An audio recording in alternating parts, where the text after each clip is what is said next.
Hello, everyone. Welcome to Anderson Ranch. I'm Liz Farrell, Artistic Director of Painting, Drawing, and Printmaking in our Artists in Residence program. So welcome to our Visiting Critic Lecture. And I want to welcome our virtual participants watching tonight, as well as our Board of Trustees and National Council. So thank you for your support. Tonight, we'll have the great pleasure of hearing from Myra Greene, who's a first-time visitor to the ranch, conducting studio visits with our artists in residence this week, today and tomorrow. But before we begin, let's all silence our cell phones. And for our land acknowledgement, Anderson Ranch acknowledges that our campus resides on the traditional ancestral territory of the Ute people, who've called the Roaring Fork Valley and beyond home for over 800 years. Through our mission to promote a wide range of arts, cultures, and voices, we commit to partner with and honor the indigenous ancestors and residents of this sacred land where we learn, work, and create. Myra Greene is a professor and chair of the Department of Art and Visual Culture at Spelman College in Atlanta.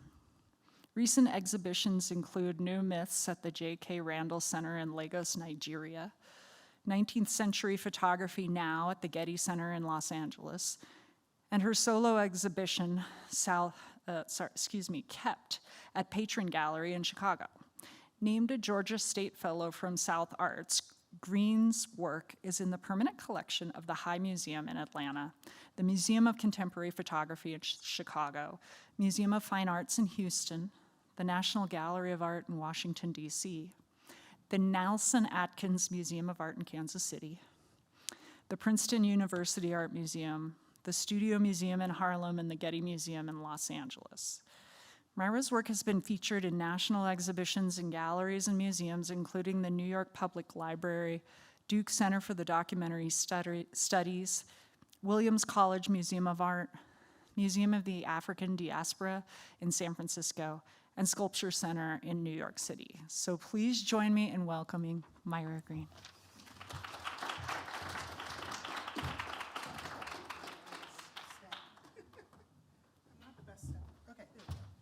Hello. It's good to see you all. I'm excited to be here. It's actually not my first time at the ranch. I was a TA when I was in graduate school 20 plus years ago.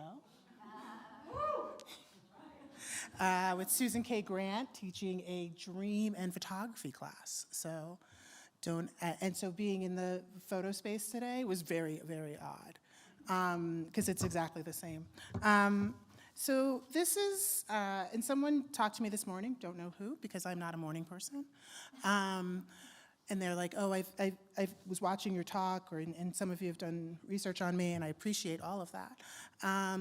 So I'm going to give you a talk, and it's going to span basically 20 years of work, but it's going to be about 50 slides. So let's see how this works out. I'm really aiming for that 45-minute mark, but I have no clock and no time. So I say it feels all over the place because this is what we're going to go through today.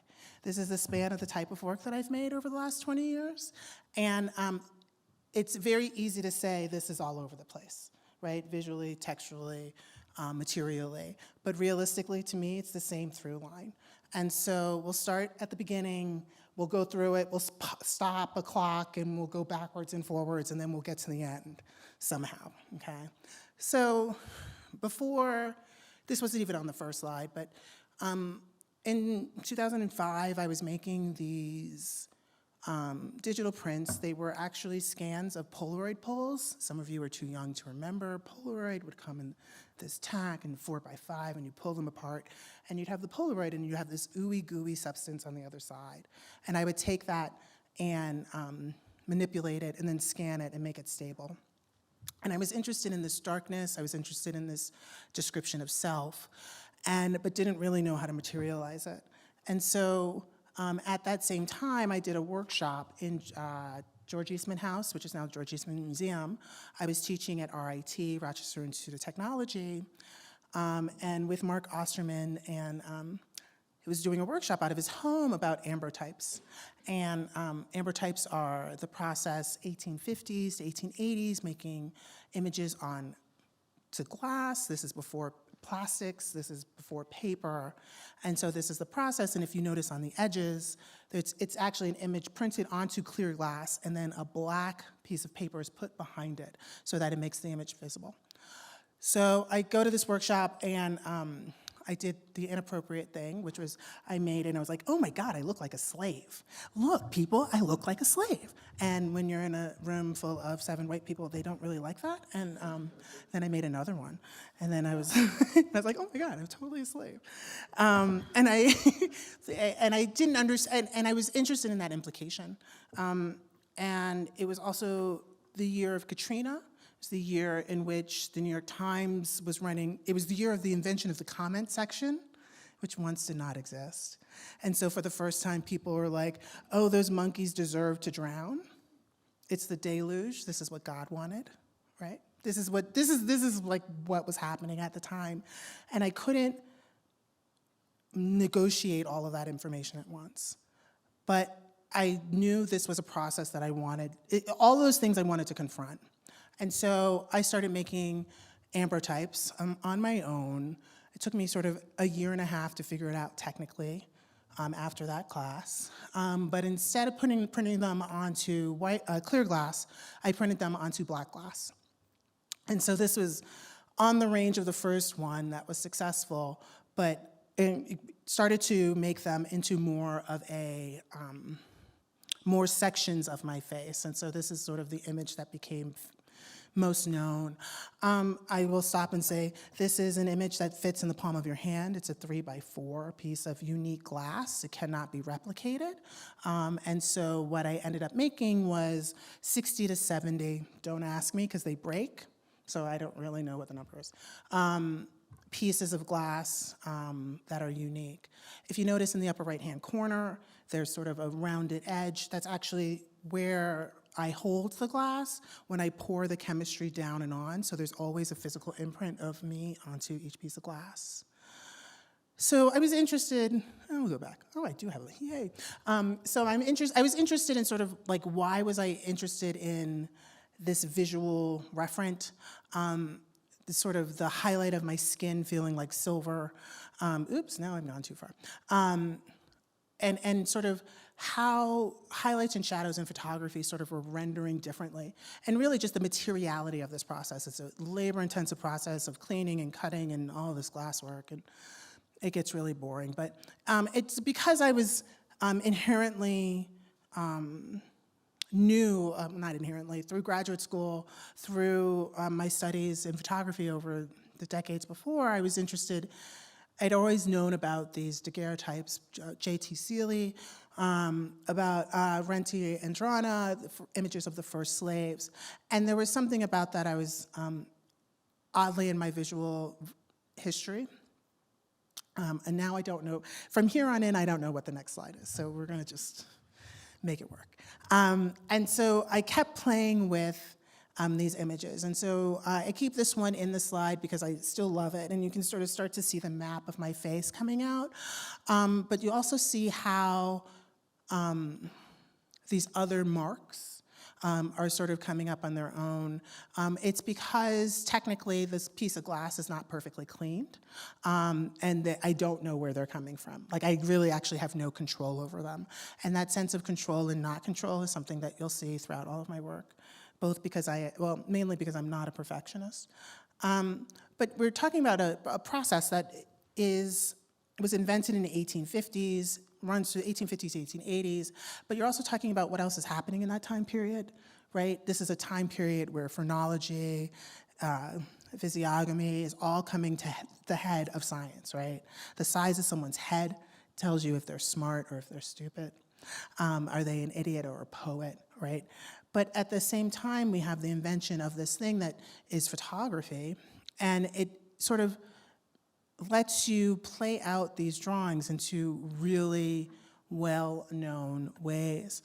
And I was attracted to, in sort of looking through, just sort of, again, researching history and photography, this Bertillon chart, which is sort of the beginning of mugshots, if you can imagine. Like, mugshots had to start somewhere, right? They just didn't, our ID pictures don't come out of anywhere. They come out of a photographic history. And they come out of this Bertillon idea of making identification cards. Because they did at one point think if your nose was crooked a certain way, you would steal a loaf of bread. And they could prove that with your photograph. That's where all this comes from, this idea of identifying through photography. But not only identifying shape, but identifying color. And so this became sort of the outline for how I would photograph myself. So in these 60 to 70 pieces of glass, I followed the outline laid out in the Bertillon structure, using profiles of my face and my lips, obviously, well, not obviously, but areas that are distinguishably African American, or could be, let me be called a monkey on a rooftop, you know? All of those things, the deepness of my skin, the color, is how I sort of push this project forward. In the end, it's called character recognition, because, and I love this story, and this is how I go over time, but my boyfriend at the time was, I don't even know what he did, color, mapping, satellites, I don't know. And we were having this conversation, and he was talking about how satellites recognize tanks and they're all tanks, when satellites look at them, are different characters. And depending on how they're rotated east, west, north, south, they get different their characters recognized in different ways. And I was like, oh my God, that's so beautiful. And he's like, what are you talking? I was like, get out of my house. I literally kicked him out of my house. And was like, I need to figure out how this linkage happens, because I do believe that in some ways I'm recording my own character recognition. I wasn't necessarily comfortable with doing this to other people, because I didn't want to prescribe or describe others that way. So I only applied this to myself, which becomes a huge technical juggernaut, which we can discuss later individually. And in the end, there are only two places in which I'm thinking there's a slide in here, and I don't know where it is. There are only two places where I can describe back, right, in my face. I can't do it with my ear. But how my mouth is formed is the one on the far lower row is more like looking at it medically, right? How people are looked at their teeth, if you smile, if you enjoy it, if you're seductive. Like, how do you perform back when you know your character is being recognized? I think is an interesting idea. I knew this slide was in here. One of my mentors recently passed, Tom Barrow. He was the University of New Mexico chair of the department. I was one of his last students, M.F.A. students. And he was, this is in a photograph from the 70s, but this is an 8x10 negative in which he took an ice pick to it to cancel it. This was my photo professor, and I was like, that's so badass. And they're like, this is a terrible slide because they're gorgeous prints. But there was this idea that things can be mechanical, but they can also be handmade. That the artists always have even in photography, there's an application that can happen.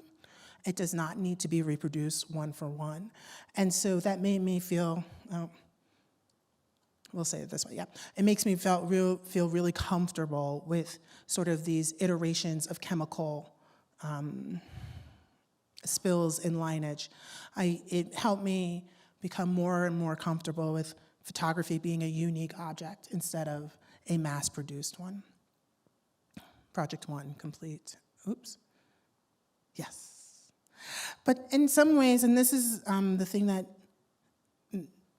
I had great success with, a lot of the collections I was spoken about, a lot of that work went into those collections, but I didn't really necessarily feel comfortable, or a conversation occurred about commodity and my body, and did I want my body to be in a museum in perpetuity for what felt like a small amount of money? You know, because it's when you say perpetuity, it's like, well, then I should be paid millions and millions of dollars. Well, that's not gonna happen. So I did the next thing. I started photographing the next project, which is titled My White Friends. And so I literally went through and photographed my white friends. How do you have so many white friends, Myra? Well, I went to private school on the Upper East Side of New York City. I have a photo degree. I lived in New Mexico. I'm a I'm in communities with white folks. Not to say I'm not in communities and black folks, lived in Harlem and in Brooklyn. I kick it one way, but there's a part of my life that is, and this lovely lady is the woman sitting on the far right. You can see her face, it's in the face, right? And so it became this interesting idea of going through and traveling the country and photographing my white friends and sort of figuring out, can whiteness be visualized in a photograph? Or can it be talked about in a photograph? Because in reality, I grew up making photographs in high school. And I was taught about Bruce Davidson. And I was told, oh, Myra, you live in Harlem, you should make a project like Bruce Davidson. Go and do an anthropological excursion into the streets of Harlem and photograph what you see. And that was seen as like a good thing to tell a young black girl, right? But not understanding the complications of this project, not understanding that this white guy sort of just flew in and popped in and decided what was good and right, and then sold it for $1 bajillion. Now, I get in trouble with this because I was invited to meet Bruce Davidson. I was like, absolutely not, I have to run away now. Because it's a project in which it has great potential, but it also has great troubles. And I love his subway project, and I can go on and on. But from here, I learned simple things. I learned gestures matter, right, as the implication of race. I also learned environments matter. So when you look at something like this, the gesture and the environment is truly what happens. This is one of my oldest friends. His name is literally John Smith. And this is me photographing in his boss's office. And it was funny because it was actually, ironically, and I don't know when and where, or I do know when, I don't know when, I do know where. It was in the New York Times for like 3 seconds, and someone recognized it. They're like, John, is that you sitting in your boss? He's like, absolutely not. It's really funny. They're all photographed as I think, I screwed that up, but that's okay. You can look at Donnie on the end. They're all photographed as squares in a color format, and so they're meant to be neutral, unassuming, even-keeled. All of those things are actually, the materiality of this doesn't feel very forced, but it's so intentional in the creation and the read, and it's just body and gesture. But then I realized maybe I don't want to use my white friends all the time. There are 75 made. It's a book. It was remaindered on Amazon for $3 if you ever want it. Excuse me. So I tried to figure out how could I speak about these things, about race or identity and color, like race as color differently. And so I started making, this is like 2013, I started making these collages. And so they are fabrics, African fabrics that are cut into their essential forms and then restitched into collage, using both the front and the back of a translucent, transparent material. And so I show them, nothing really happened. I mean, I still love these and they exist in my office and things like that. But, where my mother lives now, there used to be, it just changed over, but it used to be this, Baba was the African store on the corner. And over the years had been collecting African fabrics and being told that was my identity or a part of my identity, which I both connected with and didn't understand in any way, right? Like I'm a girl who grew up on 138th Street, not one who wore these outfits. But I point to, I just have to do it. I point to something like this, because that becomes really crucial in a second. So I have this love, oh, I have a pointer, duh. I can point to it, yay. So you can see these elemental parts coming out in these new abstractions. And so these are handmade, and I'd actually scan the objects, and then I'd print them in Phototech, and we were talking about that today. They go on the wall. And they're really great, because Phototech is pretty amazing.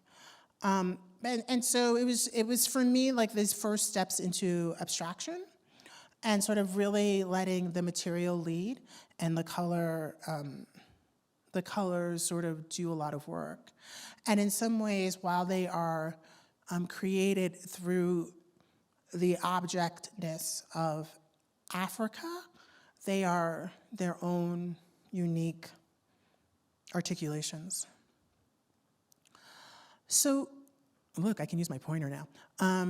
So I told you to look at that yellow earlier, and if you look at these areas, right, or this in the green, in the orange, in the green, I started, because I was cutting those things up into elements, and then I started scanning them, and then I was like, well, I actually just like the wax, the Dutch wax print. So I took that, and then I digitized it and repeated it and made it into a silk screen. And then I took that, so like, and then it's like, Myra, what's wrong with you? Well, if you go back to the ambrotype process, it is like 17 steps to do this one thing. Now I'm like, oh, this is only 16 steps. It's like one less step. We get to like weaving, and it's like, oh, there's only 35 steps before you get there. Like, I enjoy the physicality of making. And that can happen through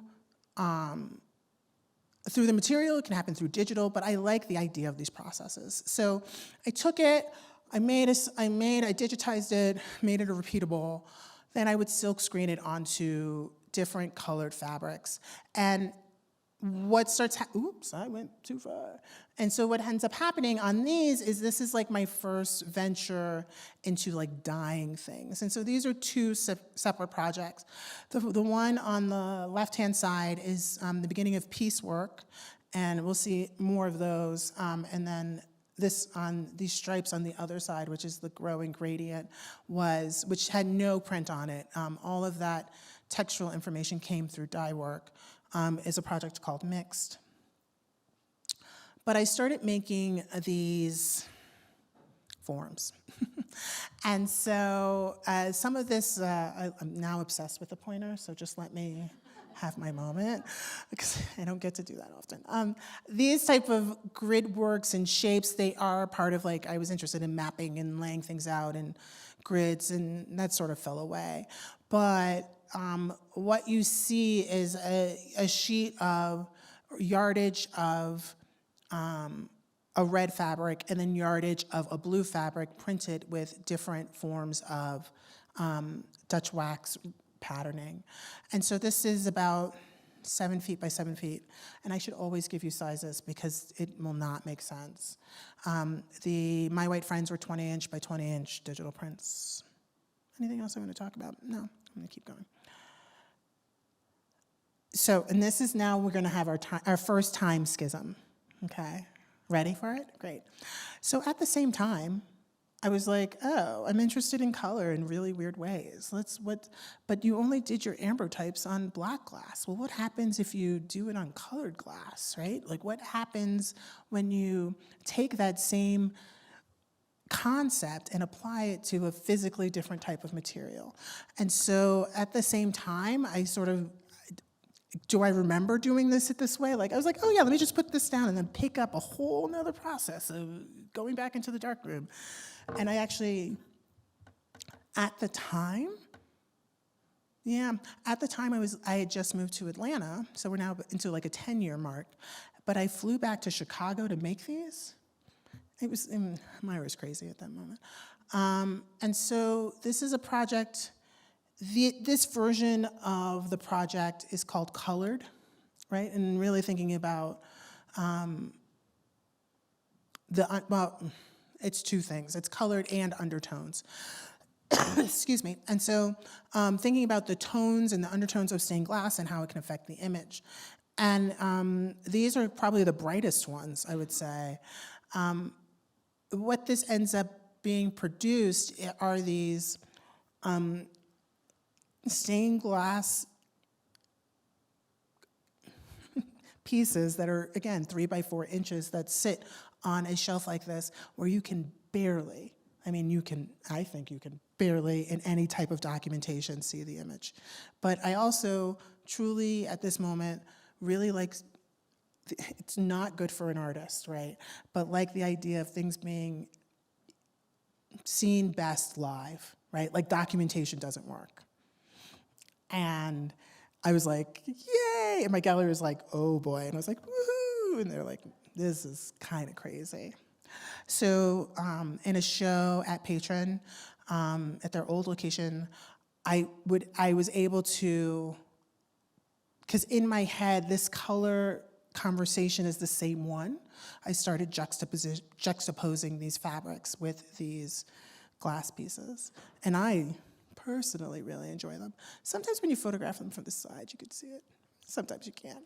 Okay, so that was the first time warp. Now we're back into somewhat regular time. So if we go back a few slides, you sort of notice that I'm dyeing, I'm printing, I'm making these shapes. There's a whole like moment where I was quilting. Terrible. Terrible quilts. But I did do it. These are not backed. They're not stuffed. There's nothing on the other side of them. And these are, as piecework, sort of, this is the end of piecework, which is creates another body of work. I put the slides in forward and backwards. Let's go forward. Yeah. So this is piecework as well. This is like piecework number 47, and I think I go to 49. So the process became a little bit more complicated. So what I was doing is I would take, if your brain can do this, follow me, brain, right? It's a one piece of purple fabric. And what I've done here is what I started to do is start dyeing fabrics into with their complementary color to push them to brown. So I would dye this purple fabric yellow, and it would push it to that coffee light brown, right? That's stage one. And we're talking yardage, maybe 3 yards. So, and then I would take those silk screens and I would print them in both positive and negative on that thing. And then I would cut it up into triangles. Triangles is another back-end metaphor haven't really discussed.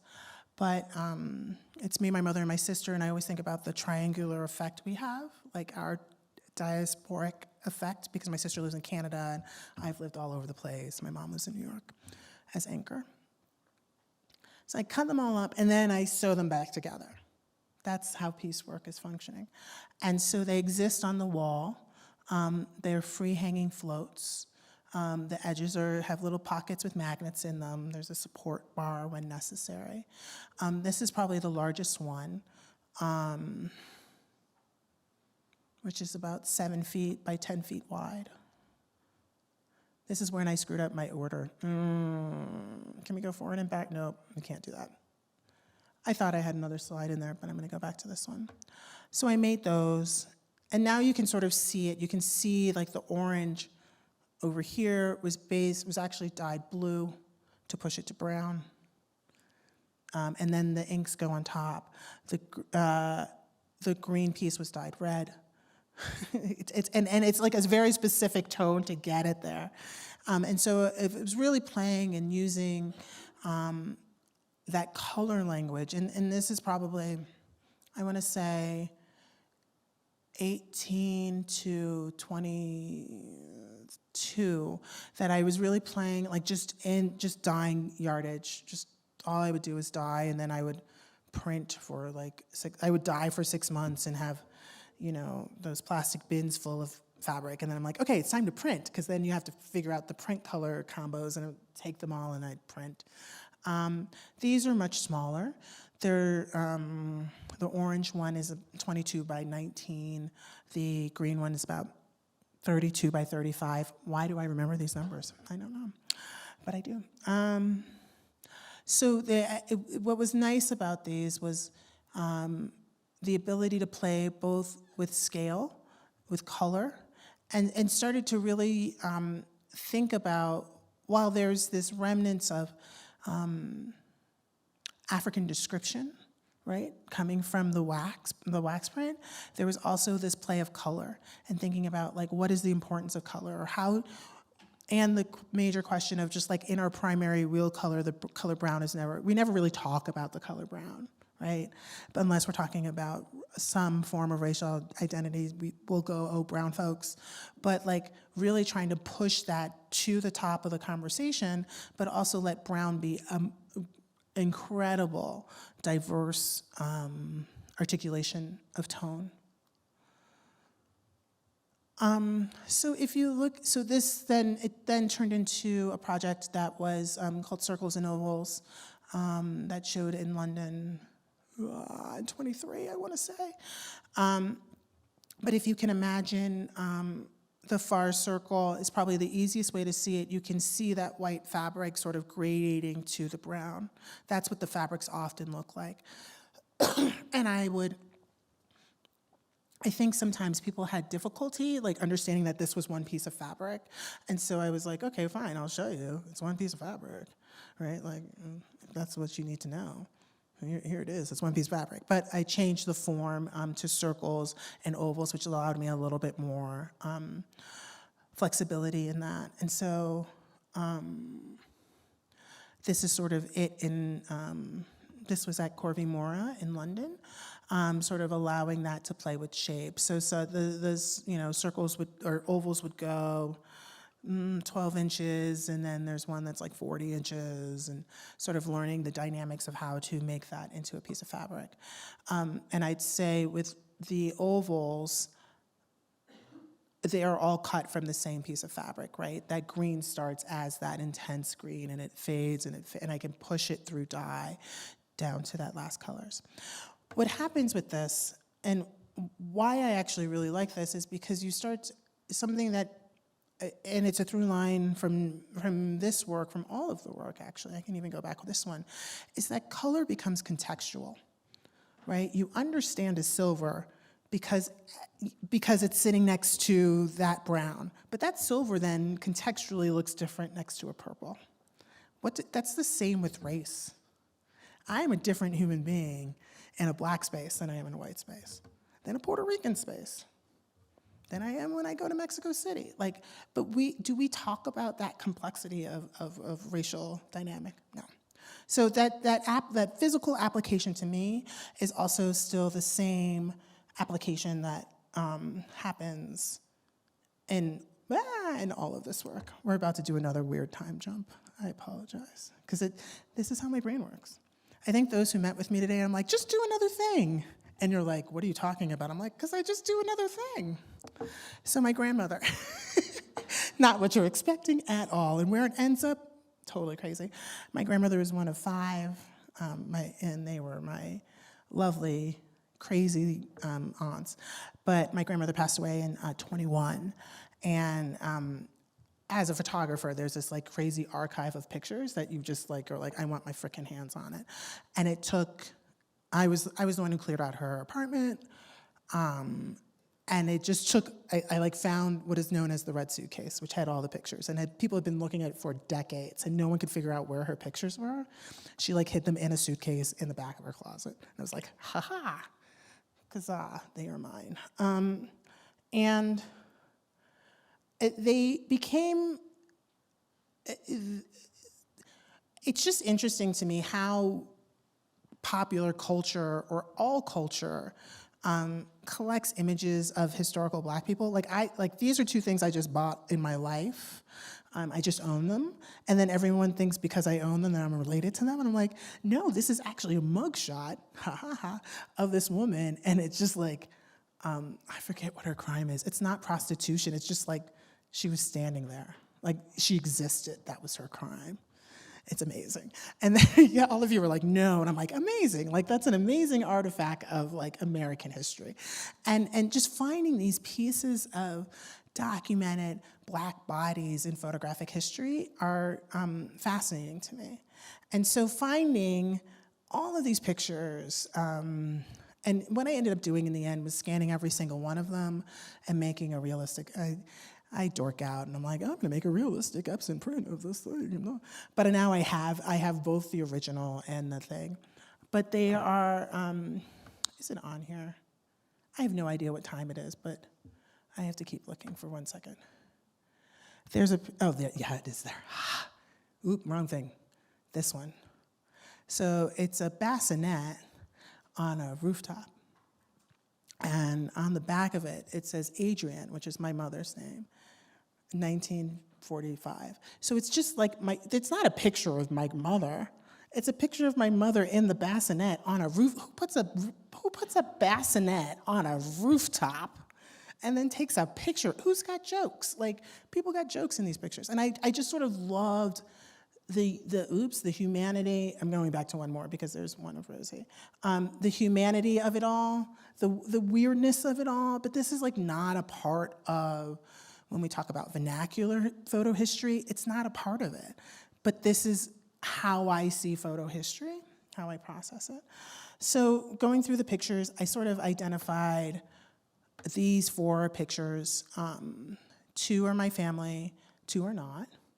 And I kind of just make them assumptively, I just started calling them photo booths because they feel like photo booth pictures to me. And I also wanted other people to look at them. So I was like, I'm gonna make a project out of them. So I was invited to do a show in Cincinnati, and the curator's like, I'm really into these, like, the fabrics and the textiles. I was like, so I have this project. Can I do it? And he's like, yeah. I was like, great.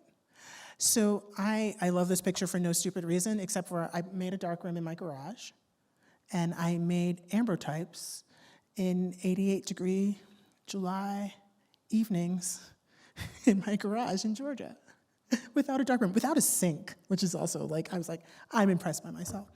So I started making, I figured out how to go from that photograph to a digital neg, to glass print, and then started making these sort of articulations again, because I just really felt they were, I really enjoyed the throughness of the photographic historical nature of these.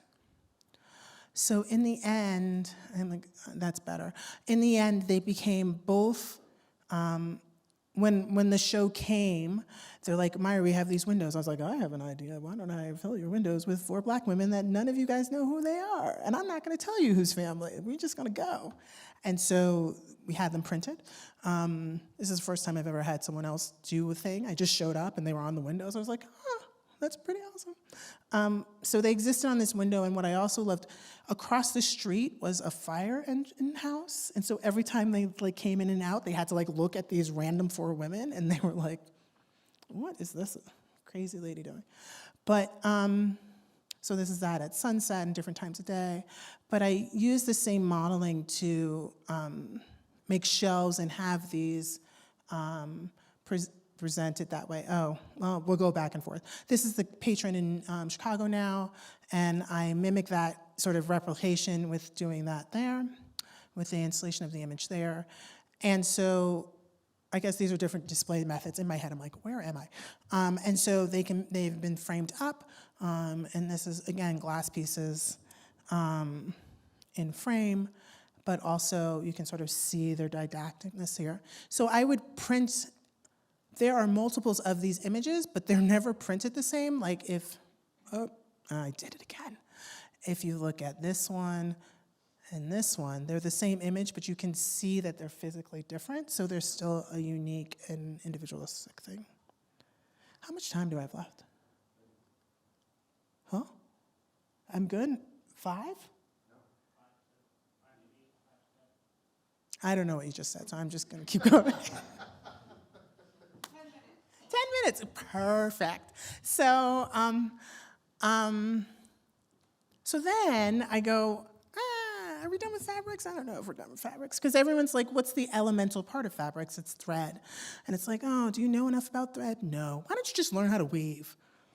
Because that's natural. And so I started taking weaving classes. And I should also back up and say I didn't know how to dye. I took dyeing classes at adult learning. I didn't know how to print. I took adult learning classes. And I would just, and I'm taking a weaving class, and why I need to be back on Sunday. And I say to them, I'm really enthusiastic and excited to be here. I'm your worst student, and I won't be here a lot because I travel. And they look at me like, you're terrible. I'm like, but I'm enthusiastic, you know. It's the joy of being a college professor for so many years. So I took this application of like color, I guess, well, yeah. So in these parts, I guess it started with like this green bit here or this bit here. I kind of started saying to myself, I want to weave this, I've made this like all this fabric. I want to weave it together, but I didn't really know what it meant. And so I started weaving it together and it just didn't work. And so I had to take these iterations and take different materials and start molding and meshing them together. And then it kind of started to work. And I'm actually really enjoy that process of all of the colorways that are possible, right? All of the ways in which information is forced against each other and then it's reread, if that makes sense. I keep doing the same gosh darn thing because I don't understand my buttons because I got 2 button happy. Like this is a piece of green to brown dyed fabric, but I also was able to find yarn that was doing the same thing. And so I started going down this weird material hunt. And again, taking classes. I did a residency in Rome. I took a class at Haystacks, which is similar to this place in Maine, where this, I'm gonna say that one. No, I'm not gonna say that one.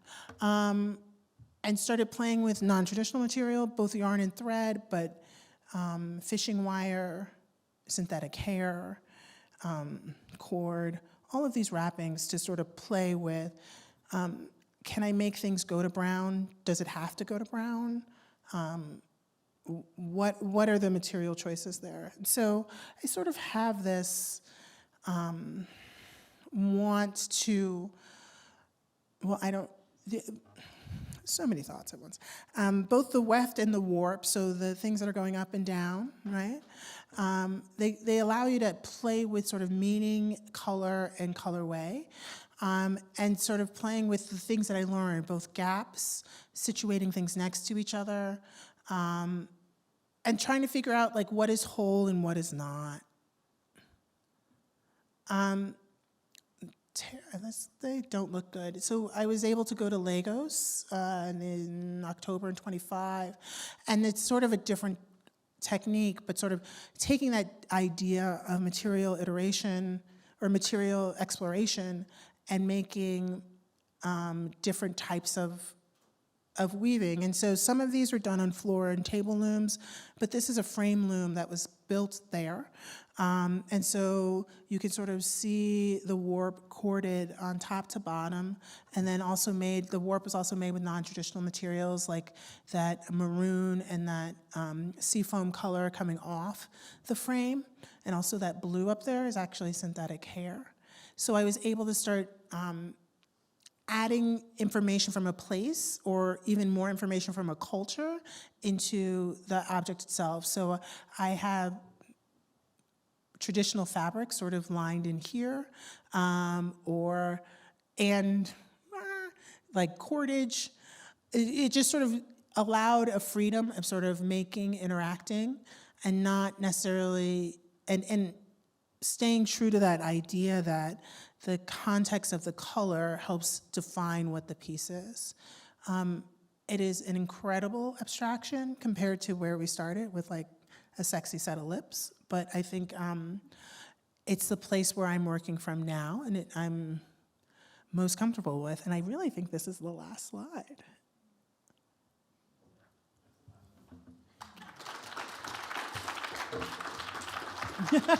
I did not know if I could pull it off, but I did. Thank you so much, Myra. Sure. We are going to take questions for a few minutes, Sure. if that's okay. And please raise your hand if you have a question. I'll bring the microphone to you so that folks online can hear your question.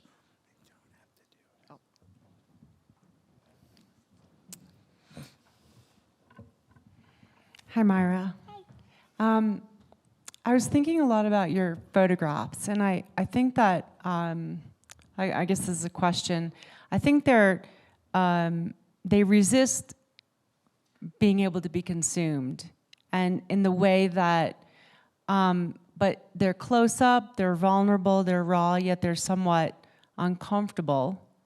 And this is your self-portraits. And I'm wondering if you could talk about that and the power in not showing, like fragmenting your body and not showing your full, showing parts of it, and where that power lies in sort of the resistance in not, in the opaqueness of some areas and in the fragmentation of the body. Well, I mean, I think the resistance for me was just not making more and more and more of them, right? And that they weren't reproducible in that mechanical way, in that bending mean way. But I think that I don't know if I created those the way you read them, because that formula really comes from that Bertillon chart, and the ear and the like how we actually segmented the face for that. I mean, but now mugshots are generally the whole face, but I had segmented my body in that first Polaroid pull. Like that is also a segment, but there's also one it's wider back, but it's just my collarbone. It's just my knees, it's just my thighs. So there is a segmentation there. But I don't know if it's resistance. And then I go consumable. I was like, well, they sold and I no longer own them. So I think they're still capitalism in art is just a funny thing, because you can make things resistant and then someone will still say they'll pay for it. I think I meant not consumable in that way, but maybe more in the way of easy to digest, like easy to just take in and not really spend the time looking. Well, I think that comes down to, and that's why it's like the end of the slideshow where I'm like, you don't have to look at these. It's like, because they're a bajillion times better in person. I want to make things that are enjoyable in life, not on screen. So there is that resistance. I don't know how to answer your question fully. Sorry.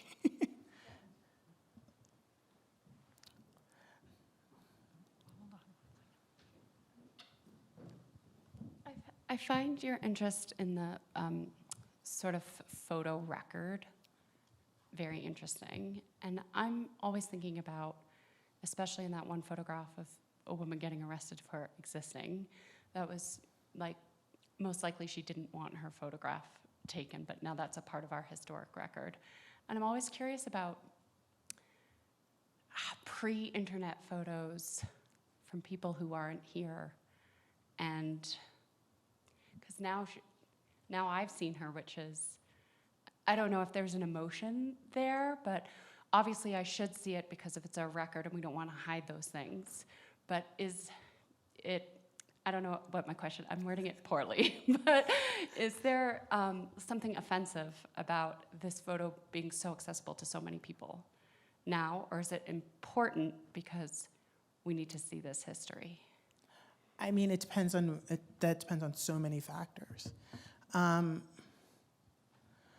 Geez. Okay, so I can't remember I know the last number, but it was when I was in grad school. Jeffrey Batchin, who's a photo historian, used to write about this a lot, and it was like, up to like 1990, there were like people only consumed 1 million there were only 1 million photographs, and then by like 1999, there were 16 million photographs, and just like that was before internet, before cell phone, before.